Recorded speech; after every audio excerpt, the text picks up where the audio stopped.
And now we have the insurance panel, the experts here on flood insurance that you heard about. We have Ann Randall from Legal Aid of Wilmington. We have Lisa Sherrod, who's the principal with U.S. Flood Solutions. Welcome. Thank you for coming. And we have L.D. Simmons, who's with McGuire Woods. Thank you all, and I'll let you take it up. There's logistics question. Is it better if the speakers come up here, or are you all right with them remaining seated? All right, hearing no, you can do whatever you want to do. I'm just more comfortable standing. I see we need some technology to link up here.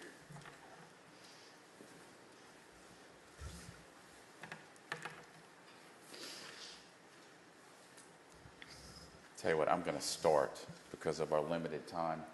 It's on my screen, it's just not here. Hopefully by the time I get to something important, you'll see it. I'm L.D. Simmons. I'm from McGuire Woods. I head our insurance recovery practice. I spend about 90% of my time representing policyholders in disputes with insurance companies. So this is what I do. This is a different type of claim, and I want to start with a thank you to every one of you for being here today and for your commitment to help those in need. I'm spending much of my time helping business clients. These are people who really need your help. I'm going to start at a very high level, and again, hopefully my screen will catch up to me. I'm going to talk about the types of insurance that apply, and I'm going to talk about a couple of very important issues related to the application of the insurance policies that will apply here. Lisa is going to talk to you, and Ann will talk to you about what's most important, which is practically when you're on the ground helping these folks, what are the issues that you will see, and what can you do to help maximize the coverage that they have. Your clients will be dealing with multiple types of policies. They're going to need your advice first, and starting with homeowners insurance. The H03 policy is the most commonly used policy by insurance companies. It's the one that you will most likely look for when you sit down to meet with your client for the first time. The H03 policy is what's called an all-risk policy. And in my world, what that means is it provides coverage for all risks of loss unless those losses are specifically excluded.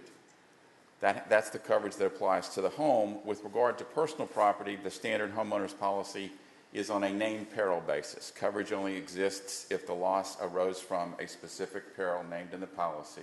In this case, it's going to be windstorm, most likely, or flood. And as we will see, that's where the issues will arise. Also, under a standard homeowners policy, ALE, or additional living expenses, are covered, and typically they're covered at 20% of the insured value of the home. This is in addition to the limits of liability under the homeowners policy. These are the expenses that the insured incurs as a result of being displaced from their home, hotel expenses, food, etc. There are key exclusions that apply in the standard homeowners policy, which is what will lead us to the challenges in dealing with these claims. First of all, standard homeowners and renters policy exclude flood damage. It's not covered. Most homeowners policies do provide coverage for windstorm, again, the two potential causes of these losses. Many carriers do not offer windstorm coverage. So where does that insurance come from for the people that you're going to be helping? If windstorm coverage isn't available, the homeowner may have coverage under, and these are a series of alphabet soup. The North Carolina Joint Underwriting Association underwrites what's called the FAIR Plan, and through this pooling arrangement, the policyholder may buy both wind and standard homeowners coverage. So they have one policy providing coverage for wind, and if they had a loss by fire. That obviously is not going to come up, but that's the source of this policy. The other is called the Coastal Property Insurance Pool that was formerly known as the Beach Plan. The concept is if you think about areas in eastern North Carolina that are most likely to be subjected to a hurricane, the private market for insurance dried up. So what happened is the government stepped in along with the state of North Carolina and created these risk pooling arrangements whereby private insurance companies who do offer insurance in other parts of the state have to fund insurance for those in the eastern part of the state that are in these hurricane-prone areas. Important under the CPIP policy, that provides coverage only for windstorm. So someone who purchases a CPIP policy has to have another policy to provide coverage for the other risks of loss to their home. So some homeowners will have homeowners policy and a windstorm policy. Some homeowners will have more than one of the three that I just listed. If windstorm, now let me turn to flood coverage. Because flood is excluded, the policyholder must buy flood insurance. Homes in these high-risk areas are required to have, by the mortgage lenders, require them to have flood insurance. There are two options: private flood insurance or federally funded insurance, which was referenced in the earlier presentation from the National Flood Insurance Program. What does that flood insurance cover? Well, the policies insure for direct physical loss caused from flood, and flood's defined in the policy in a way that meets what happened to the majority of the homes in eastern North Carolina.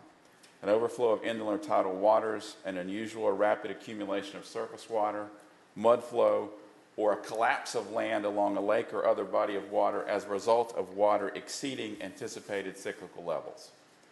So the flood coverage that's available through NFIP should provide coverage for damages that arise to a home as a result of one of those covered losses. What's the scope of this coverage? It covers buildings, personal property, and debris removal. The home is covered at actual cash value.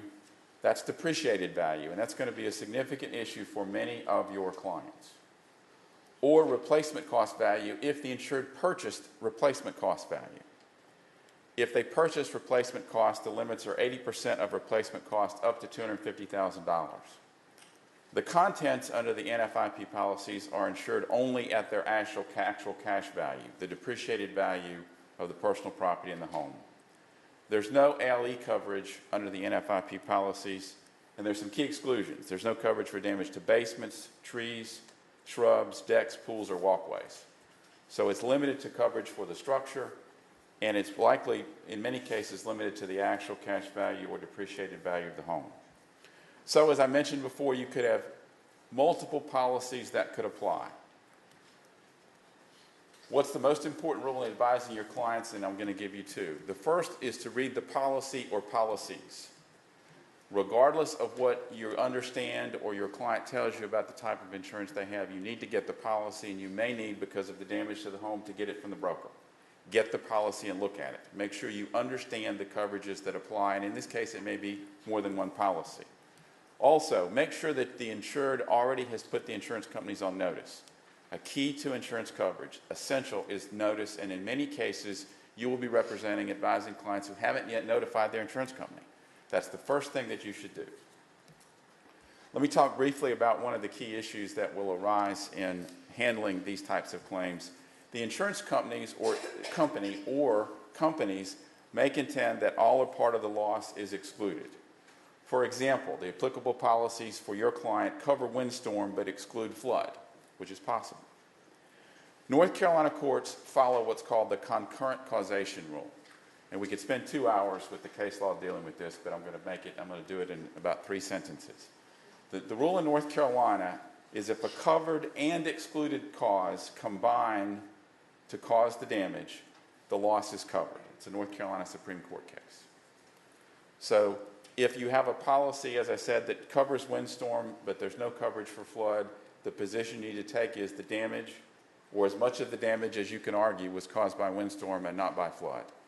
And there were hundreds of cases litigated arising out of Hurricane Katrina on that issue alone. Most property policies have some very anti-policy holder language. It's called the Anti-Concurrent causation. This is the world I live in, the Anti-Concurrent causation clause. Here's what it says. The policy excludes loss or damage caused directly or indirectly by any of the following, and then there's a list of exclusions. And it says, then it goes on to say that loss or damage is excluded regardless of any cause that contributed to concurrently or in sequence to the loss. What happened before Katrina, after Katrina, insurance companies said, if there's any cause that's excluded, we don't want to cover it all. So they started putting this language in insurance policies. And unfortunately, these policies, this language has stuck in many places. And there's a North Carolina Court of Appeals case that enforced this language to bar coverage in a situation where water damage that was caused by some poor construction work led to mold. And despite the fact that if you look at the rule in North Carolina, because the construction damage was a covered loss, the mold should be covered. The court said based on the anti-concurrent causation language, it's not. However, Judge Mullen, in an opinion, in a case called Southern Insurance of Virginia versus Advanced Coding, said, I'm just not going to follow that rule. And if there's any way to get your client in federal court, and I'm not, in many of these cases, you probably can, if it's to be litigated and you can get yourself in the Western District of North Carolina, Judge Mullen just said, I'm not going to follow that rule. He, in fact, he literally ignored the exclusion. Since I represent policyholders, I think that's a good thing to do. But the bottom line is you're going to be dealing with issues. The most challenging from a legal standpoint will be when the insurance companies, and there may be two of them, are doing this. And I have this all the time. It's not my policy, it's his policy. It's not my policy, it's his policy. And you're going to need to assess the facts and determine what's the best course of action when you have multiple causes for the loss. Finally, I'm going to mention proofs of loss. I mentioned one rule, provide notice. There's a deadline for filing a proof of loss in connection with your client's claim. That deadline is typically 60 days from the date of loss. A proof of loss is a form, it's typically notarized, that says this is my total loss. It details the loss both in terms of real property and personal property. It is a real deadline. The second thing you should do after you've made sure that your client is, or first get the policy, second make sure they're on notice, and third put on your calendar the date for filing the proof of loss. FEMA's extended the deadline in connection with proofs of loss for all insurance companies in connection with Hurricane Matthew claims. It's extended by 120 days. And one of the panelists earlier said you need to determine when your client suffered a loss, calculate 120 days and put on your calendar and make sure that by that deadline they've submitted a proof. And I think I've gone a little bit beyond my 10 minutes, but Lisa, why don't you tell folks what they really have to do when they get the claims. Thank you for having me today. I'm Lisa Sherrard, and I am with U.S. Flood Solutions. I also am an insurance agent, and I operate under Choice Flood Insurance. I have a handout that will be available online to you. I guess they're going to email handouts out, so you'll have that availability to you. The claims process, as we've heard this morning from LD, is a little bit complicated. Once they file, the adjusters are going to come out, and they're going to assess the damage. And they're going to give them a printout about a week later that's the notice of loss that they're supposed to sign.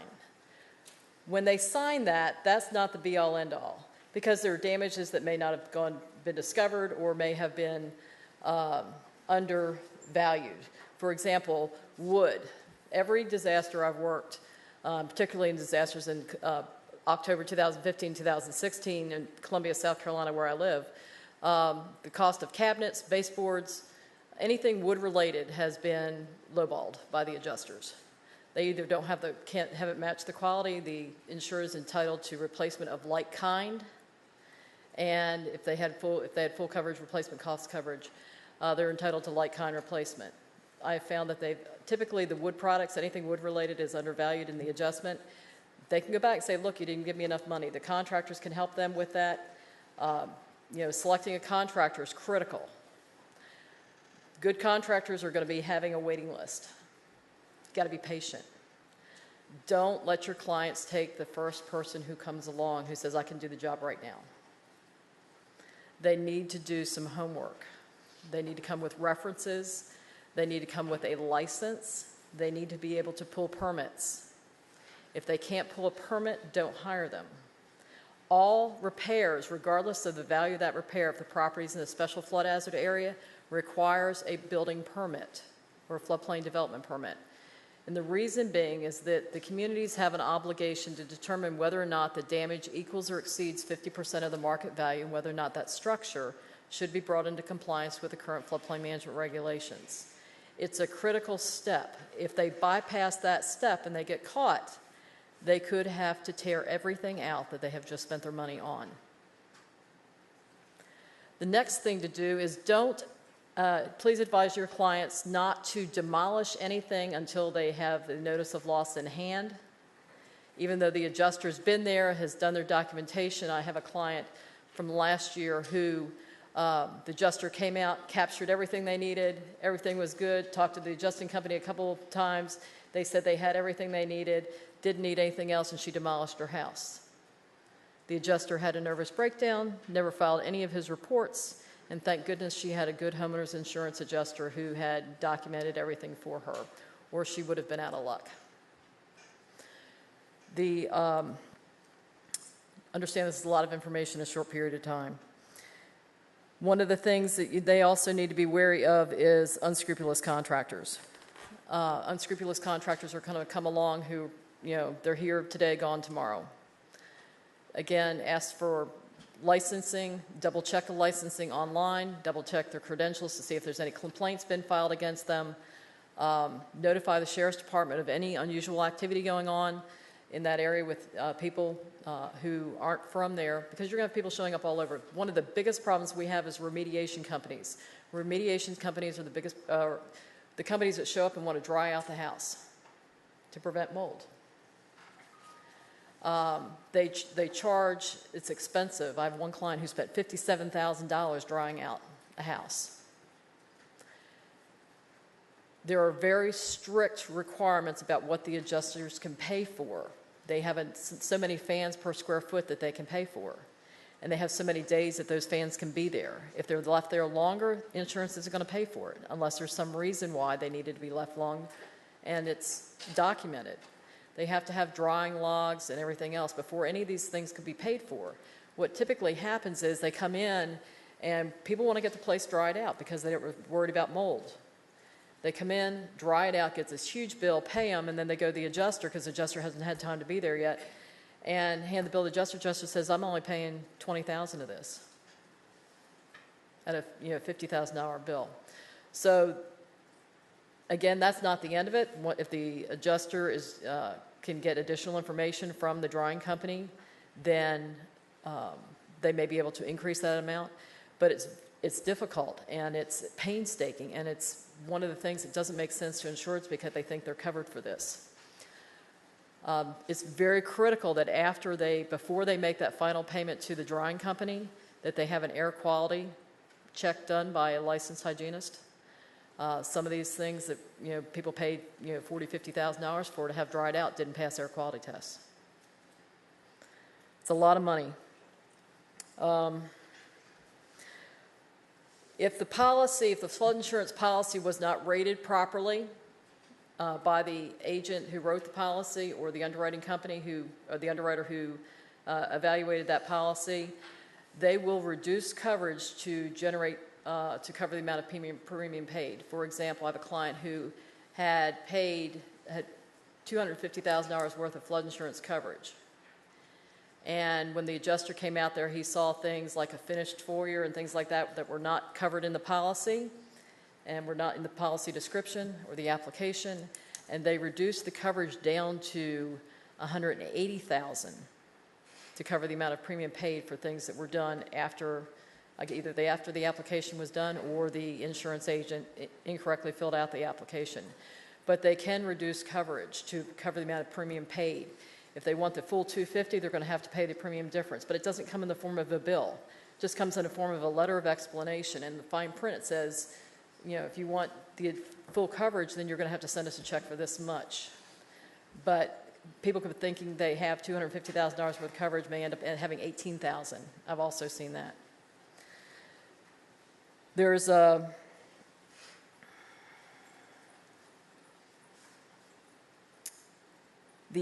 public adjuster. You're going to have public adjusters who are going to show up and who are going to save the day. They take 20 to 25% of the claim. They ask homeowners to have that claim payment made to them directly, and then they will disperse the money to the homeowner. It's too early in the game to get public adjuster involved. In most situations, you don't even need a public adjuster. A public adjuster is someone who's going to argue on behalf of the insured or the homeowner with the insurance company. The adjusting process is a negotiation, and sometimes if you provide more information, you're going to get more money.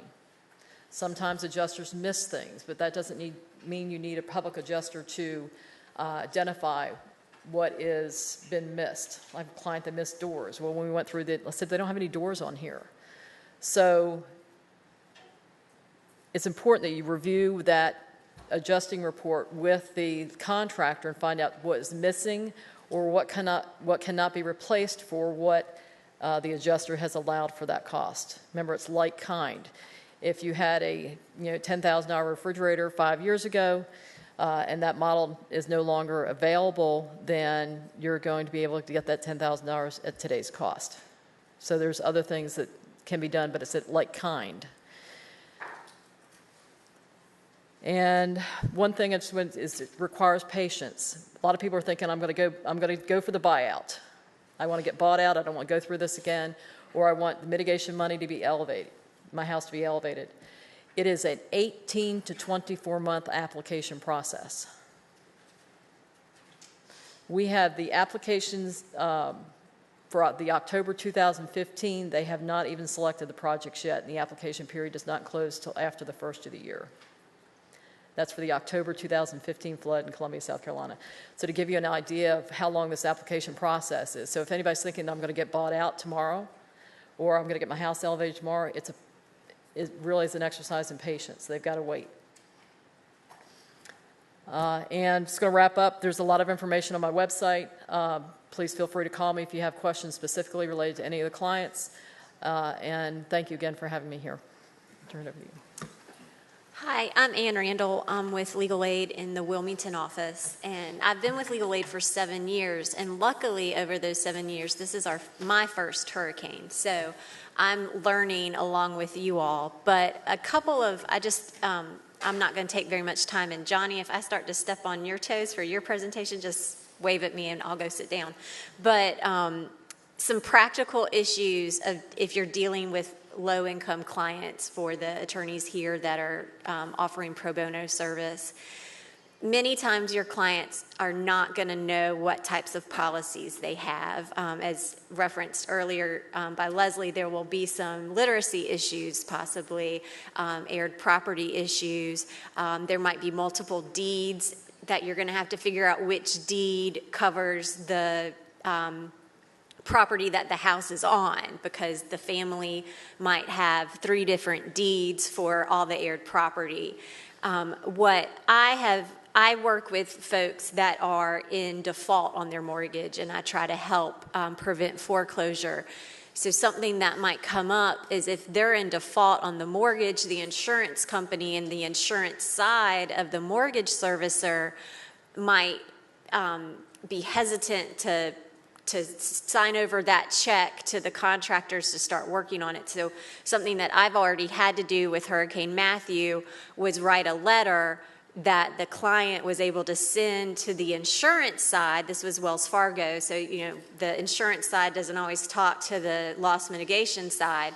So I just prepared a letter on Legal Aid stationery that said, I'm working with homeowner, we've submitted a loan modification application, it's in process, it's been accepted, and the client was able to send that to the insurance side, and the insurance side released the first part of the money to the contractor to make the repairs.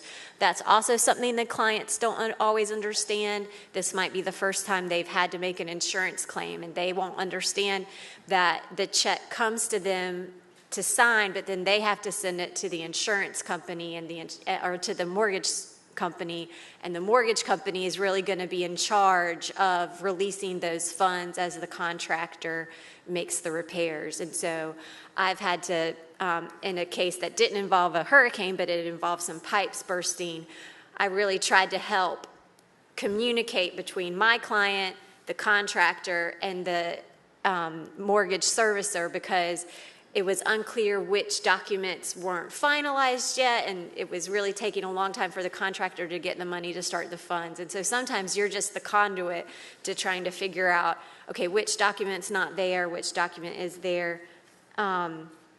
And finally, back to what your client might not exactly understand what insurance they have. There might be force-placed insurance on the property, and that insurance will cover the structure, but it will not cover any of your client's personal property that might be lost. And so hopefully maybe they could, this is something I haven't run into, and I'm just thinking in my head during the previous presentation, that might be something where they need to make a FEMA claim because maybe they could get some money from one of those programs to replace some of their personal property. Because if they were in default, if their mortgage was in default before the storm and the insurance lapsed, they might have put some force-placed insurance on the policy, and it will only cover the bank's loss. It will not cover your client's loss. That's it. Let me add one thing. In the materials is my email address. I'm happy to help any of you if you run into an insurance issue and you say, I'm not quite sure where to go here. Pick up the phone and call. You're going to be popular, both of you. Yeah. I can tell you, both be Likewise, popular. dealing with the flood insurance claims and or insurance issues. One other thing about private market flood is that there's no requirement that tells people that they have a private market flood insurance policy. So mortgage companies are moving people from the NFI payback policies into these private market policies, and people don't even know it's a private market policy. So the coverage limitations might be different. The deductibles might be different, so that's a consumer protection issue. Thank you. Anybody who needs the materials can email Kim at, there's a link that we'll provide. At ncbar.org if you're looking for these materials even right now. And we'll provide the materials post-event. I want a special round of applause for Lisa, who was in Texas and then Columbia, South Carolina, and I think she was in Wilmington this morning. So she made a long journey here to give us that expert advice, and LD as well. So another round of applause for them.